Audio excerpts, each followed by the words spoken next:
नमस्ते। तो आज का हमारा टॉपिक है एक्स और नेक्स्ट, कौन आ रहा है आपकी तरफ। ठीक है, ये हमने टॉपिक लिया है। तो देखते हैं कि भाई इस टॉपिक में हमें क्या देखने को मिल रहा है। ठीक है, ऑलमोस्ट हमने 4 ऑब्जेक्ट्स लिए हैं, strawberry Oracle, this Oracle, that tarot and this Oracle. ठीक है, तो चलो 4 ऑब्जेक्ट्स हम करने वाले रीडिंग। मे बी ये रीडिंग शॉर्ट रहेगी एंड हम चारों ऑब्जेक्ट का इस्तेमाल करेंगे। देखते हैं हमें क्या रीडिंग देखने को मिलती है। काल भैरव जी, गणेश जी हैं। चलो भाई, कुछ कार्ड्स हमें मिल गए हैं एंड व्हाट आर दोस, जस्ट देखते हैं। ठीक है, देखो पहला जो कार्ड आ गया है वो है S of pentacles, taurus, Virgo, Capricorn. ठीक है, तो एक्स और नेक्स्ट, कहीं ना कहीं देखो मुझे लग रहा है कि जो विश्वास है वो काफ़ी इंपॉर्टेंट है इस रिश्ते के लिए। ठीक है, और इसकी शुरुआत है मतलब नए सिरे से शुरुआत करना। ठीक है, देखो ये जनरल रीडिंग है, जितने भी कार्ड आपसे रेजोनेट होते हैं आप उतना ले सकते हैं। ये कोई पिक कार्ड रीडिंग नहीं है, कलेक्टिव रीडिंग है। लेकिन इसमें से जो आपको लेगा, जैसे फॉर एग्जांपल पहला कार्ड, 5वां कार्ड, 7वां कार्ड, फिर पूरे कार्ड अगर आपसे रेजोनेट हो जाए तो आप उनको ले सकते हो। ठीक है, तो आपका जवाब बनेगा। देखो S of pentacles, taurus, Virgo, Capricorn, कहीं ना कहीं लग रहा है कि यहाँ पे एक शुरुआत हो रही है, नई शुरुआत, और वो भी विश्वास के आधार पर। तो अगर कोई एक्स वापस आ रहा है तो दोबारा से उसको शुरुआत करनी होगी। आपको बताना होगा कि भाई मैं आपको वापस से आपका प्यार जो है वो पाऊंगा, वापस से आपका विश्वास गेन करूंगा, तभी जाके हम नया शुरुआत करेंगे। तो मतलब एक्स आ सकता है लेकिन उसको दोबारा से शुरुआत करनी होगी। और अगर नई शुरुआत देखनी है तो उसको कोई प्रॉब्लम नहीं है, वो डायरेक्टली आपकी ज़िंदगी में आ सकता है। सेकंड जो कार्ड यहाँ पे वो है द हाई प्रीस्टेस। ठीक है, द हाई प्रीस्टेस एक ऐसा कार्ड है जहाँ पे हमें इंसान की क्वालिटी दिखती है। ठीक है, क्वांटिटी नहीं, क्वांटिटी मतलब कि भाई वो कितना पैसे वाला है, वो पैसे कैसे लुटाता है, उस कितने हाई पोस्ट पे, कोई फ़र्क नहीं पड़ता। क्वालिटी मतलब कि वो किस तरह से आपके साथ बिहेव करता है, कितना अच्छा आपको बुलाता है, कितनी बार आपको याद करता है, कितने अच्छे मैसेज करता है। इन सारी बातों पे रियलाइज़ होता है कि ये हाई प्रीस्टेस है या नहीं। तो ये पर्सन हाई प्रीस्टेस बन के आई थिंक आपकी ज़िंदगी में आ रहा है, आ रही है। So think about that one. अगर ये नया पर्सन है तो आपको बहुत ही अच्छी रिस्पांस देंगे, और अगर ये पुराना प्रेमी है तो दोबारा उसको शुरुआत करेंगे। लेकिन अगर आपको लग रहा है कि आपके पुराने एक्स ने आपके साथ अगर बर्ताव सही नहीं किया था तो मे बी ये जो पर्सन है ये फिर आपका एक्स नहीं हो सकता एज पर द कार्ड।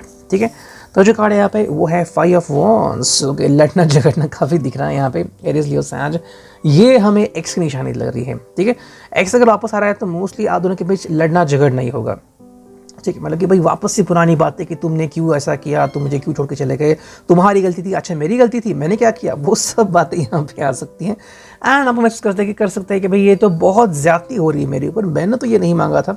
देखो किसी व्यक्ति को अगर आप अपनी ज़िंदगी में वापस से पाना चाहते हो तो एक हल्की सी बात हो सकती है। लेकिन अगर वो दोबारा से वही सिलसिला शुरू करता है कि तब तुमने क्या किया था, अब तुम वैसे अपने नखरे दिखा रहे हो, तो उससे अच्छा है कि एक्स आपकी ज़िंदगी में ना ही आए तो अच्छा है। तो डिपेंडिंग ऑन कि एक्स आपका ऐसा था या नहीं, अगर नहीं है तो फिर ये कार्ड रेजोनेट नहीं होगा आपसे। पेज ऑफ वॉन्ड्स, एरीज, लियो, सैज, लेकिन वापस है। देखो यहाँ पे प्यार की एक शुरुआत दिख रही है। तो यहाँ पे क्या है ना कि ये पर्सन दोबारा से उसी पैशन से आपकी ज़िंदगी में आ सकता है। पैशन का मतलब क्या है, जैसे for example the way you have kissed each other, जिस तरह से आपके बीच में प्यार हुआ था, इंटीमेसी हुई थी, अगर वही दोबारा से आपको महसूस हो रहा है, मे बी ये पर्सन अगर उसने आपको किस किया और बोला कि यस वही वो चाहता है, तो हाँ ये आपका एक्स हो सकता है। ठीक है, तो अगर आपको लग रहा है कि आप अपने एक्स को कोई ऐसा मौका दोगे जहाँ पे आपके साथ थोड़ा बहुत ये रोमांटिक या फिर इंटीमेट हो सकता है, तो ये आपके एक्स बारे में हो सकता है। नेक्स्ट कार्ड है यहाँ पे वो है 9 ऑफ वॉन्ड्स, एरीज, लियो, सैज। पेशेंस यहाँ पे काफ़ी महत्व रखते हैं। अगर आपका एक्स वापस आने के कोई भी चिन्ह, कोई भी चांसेस नहीं लग रहे हैं, ये आपके एक्स में बिल्कुल नहीं है। हालांकि नया पर्सन आने के चांसेस बहुत ज़्यादा है इस कार्ड में। जो कार्ड है वो नाइट ऑफ वॉन्ड्स। ठीक है, एरीज, लियो, सैज। एंड यहाँ पे हमें क्या दिखता है कि भाई नाइट ऑफ वॉन्ड्स में क्या चीज़ें हो रही हैं कि कहीं ना कहीं पे ये पर्सन जो है आपको बता रहा है कि I want to have passion. यहाँ पे मुझे आपका एक्स का और नया पर्सन ज़्यादा लग रहा है। ठीक है, बहुत क्रिएटिव है, किस तरह से आपको रिझाया जाए, किस तरह से आपसे बातें की जाए, रोमांस कैसे जगाया जाए, तो ये सारी बातें वो तय कर रहा है।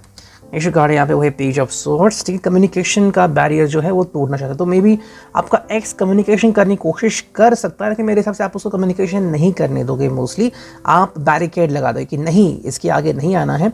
हालांकि जो नया व्यक्ति है उसको कोई प्रॉब्लम नहीं होगी इस स्वतंत्रता में।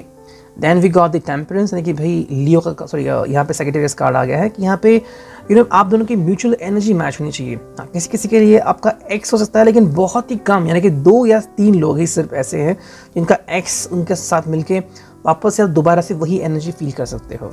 लेकिन अगर हम बात करें टेम्परेंस की, तो कहीं ना कहीं आपका जो नया पर्सन है वही इस बात के लिए रिस्पॉन्सिबल ज़्यादा मुझे लग रहा है। 2 कार्ड जो बचे, सबसे पहला कार्ड है 7 ऑफ पेंटिकल्स। यहाँ पे भाई कैसे कैसे किससे मिले, तो यहाँ पे नया पर्सन दिख रहा है कि अगर वो आपसे मिलना चाहता है, या फिर कोइंसिडेंटली अगर मिलना चाह रहा है, या फिर आपका कोई फ्रेंड का फ्रेंड है तो उसने अगर आपको पहले देखा है तो ज़्यादा आपके बारे में मालूमात करके फाइनली आपको मिलने की कोशिश कर सकता है। द एम्परर की एरीज, यहाँ पे हमें आपका एक्स दिखाई दे रहा है और वो अभी भी टस से मस नहीं हुआ है। वो वही चाह रहा है कि जैसे आप पहले थे वैसे ही बिहेव करे, आप में कोई बदलाव इसको नहीं चाहिए। तो ये पर्सन तो आपको विदाउट चेंजेस नहीं एक्सेप्ट करेगा, तो डिपेंडिंग ऑन दैट, ठीक है। इसको रखते हैं हम साइड में और अब देखते हैं कि स्ट्रॉबेरी ओरेकल से हमें क्या रीडिंग मिलती है। चलो देखते हैं स्ट्रॉबेरी ओरेकल। भैरव गणेश जी है, चलो दिखाइए हमें कोई तो रास्ता। हमें मिल गए बहुत सारे कार्ड्स। हम ये बहुत सारे कार्ड्स लेंगे, लेकिन क्योंकि हम रीडिंग फास्ट कर रहे हैं तो मे बी आपको भी ये काफ़ी अच्छा लग सकता है। Have a faith in yourself. अगर आपको लग रहा है कि आप अपने एक्स के ऊपर विश्वास कर सकते हो तो ये आपका खुद का डिसीजन है, लेकिन लग रहा है कि नहीं, मैं दोबारा से वही गलती नहीं करूँगा, तो फिर छोड़ दो। इनर विजडम, आपका अपना दिल आपको क्या कह रहा है उसके ऊपर ध्यान दीजिए। अगर वो कह रहा है कि नया व्यक्ति आने तक रुको तो रुको भाई, ये आपके ऊपर डिपेंड है, ठीक है। नेक्स्ट कार्ड है भाई फोकस योरसेल्फ। पहले खुद के ऊपर फोकस कीजिए आप, ठीक है। अगर आपको लग रहा है कि मुझे जो व्यक्ति खुश रखेगा उसके पहले मुझे खुद को खुश रखना है, तो मैं डिसाइड करूँगा, मैं डिसाइड करूँगी, ठीक है। नेक्स्ट कार्ड है वो है लुक इनटू योर हार्ट। आपका दिल क्या कह रहा है। अगर आपका दिल कह रहा है कि भाई मुझे और ज़्यादा वेट करना है, वेट करो। दिल कह रहा है कि नहीं, मुझे अभी के अभी कन्फेस करना है कि I love my x a lot, बताओ उनको। लग रहा है कि नहीं, मुझे प्यार के लिए कोई दूसरा व्यक्ति चाहिए, तो डिपेंडिंग ऑन कि आप क्या सोचते हो।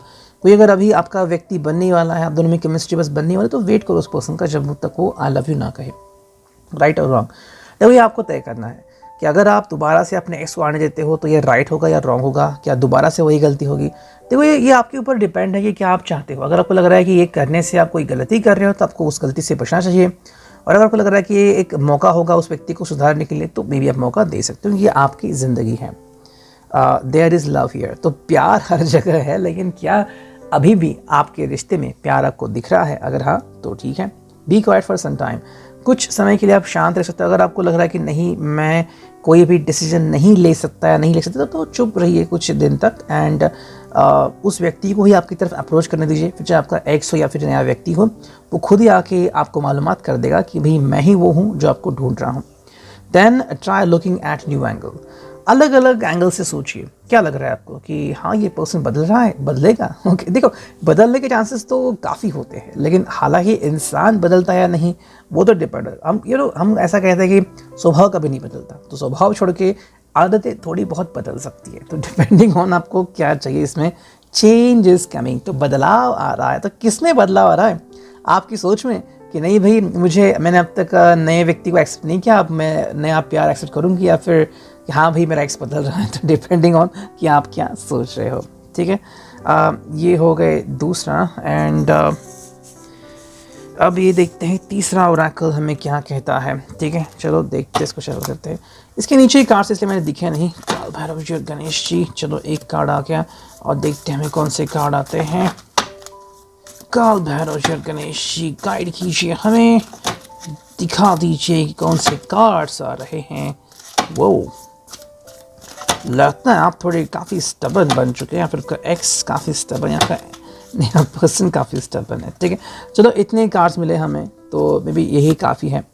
कीप गोइंग, आगे बढ़ते रहो, रुकने का नाम मत लो। अगर आप कहीं पर भी रुके, यानी कि आपने अपना सर्च ही बंद कर दिया या फिर अपना मकसद ही तोड़ दिया, तो ऐसा बिल्कुल भी नहीं करना है। सेकंड जो कार्ड यहाँ पे वो है standing up for your rights, and third जो कार्ड है थिंग्स मूविंग क्विकली, ठीक है। पहले तो आपको अपने राइट्स के लिए खड़ा होने की ज़रूरत है। जैसे कि मान लो आपके एक्स ने आपको सही बिहेव नहीं किया था, आपके ऊपर चिल्लाया था, गुस्सा किया था, फिर जिस भी वजह से आप दोनों का रिश्ता टूटा, क्या आपको वापस से वही करना है कि दोबारा से आपके ऊपर वो वही बंदिश ला दे? अगर नहीं चाहिए तो अपने राइट्स के लिए पहले खड़े हो जाओ, ठीक है। एंड जो थर्ड कार्ड हुए थिंग्स मूविंग क्विकली, बहुत ही जल्दी में चीज़ें हो रही है। ये देखो, इस ऑरेकल्स के मुताबिक तो आपका एक्स आपके ज़िंदगी में आने के चांसेस काफ़ी बढ़ रहे हैं, लेकिन इसके लिए क्या इंपॉर्टेंट है? अगर आप ये करते हो तो कि अपने राइट्स के लिए खुद तैयार करो, ठीक है। अगर आपने तैयारी नहीं किया, आप कह रहे हो कि भाई नहीं वो खुद आएंगे बदलाव करेंगे, तो कैसे मुमकिन होगा?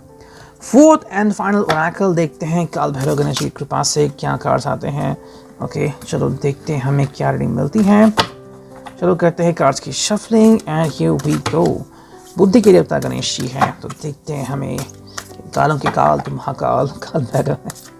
चलो ये कार्ड आ गया और देखते हैं हमें 2-3 कार्ड, चलो 2 ही कार्ड लेते हैं हम इसमें, ठीक है। नंबर 52 नंबर 36, ठीक है। 52 नंबर क्या कह रहा है? Acceptive, receptive, non judgemental, open minded, ठीक है। ये आपको होने की जरूरत है। I love you all. Non judgemental मतलब कि जज नहीं करना है, या अभी आ गया गलत सुधारा नहीं था या एक्स, तो अब क्या करना चाहिए मुझे, उसको एक्सेप्ट करना चाहिए। नॉन जजमेंटल रहो, अगर वो आ रहा है वापस ही आप कर सकते हो, क्योंकि ये देखो पहली बात आपको वो चाहिए या नहीं चाहिए, ठीक है। जैसे कि कोई आपके पास मिठाई लेके आ गया तो आप क्या मिठाई चाहिए या नहीं चाहिए, ओके। जैसे कि मान लो किसी ने मिठाई लाई और अब वो चला गया गुस्से से, अब वापस से आ रहा है, तो ये जो गुस्से में चला गया और वापस से आ गया, अगर आपको इससे कोई फ़र्क नहीं पड़ता या फिर आप उसको माफ़ करते हो तो कुछ मिठाई खा सकते हो। अगर अच्छा नहीं लगा कि तुम ऐसे कैसे चले गए, अब मैं नहीं खाऊंगी, तो रिजेक्ट करो अपने इसको, वो डिपेंड करता है। एंड जो सेकंड कार्ड है वो है number 36, You are intoxicating, attracted, receptive, raptured, incensed, floored, choked and speechless। देखो ये दोनों कार्ड बहुत ही अलग स्टोरी बना रहे हैं। इस कार्ड का मतलब है कि एक्स आपकी ज़िंदगी में आ रहा है और आप उसको एक्सेप्ट कर रहे हो, और इस कार्ड का मतलब है कि कोई नया व्यक्ति, नया प्यार आपकी ज़िंदगी में आ रहा है और आप उसको देख के बेहोश हो कि क्या व्यक्ति हो आप, बहुत ही खूबसूरत, हैंडसम एंड वॉट नॉट, ठीक है। तो मे बी इसके ऊपर है नंबर 52 या नंबर 36। अगर आपने नंबर 52 चूज़ किया है तो हाँ आपका एक्स आएगा, नंबर 36 चूज़ किया है तो आपका न्यू पर्सन आएगा। The reading I hope it will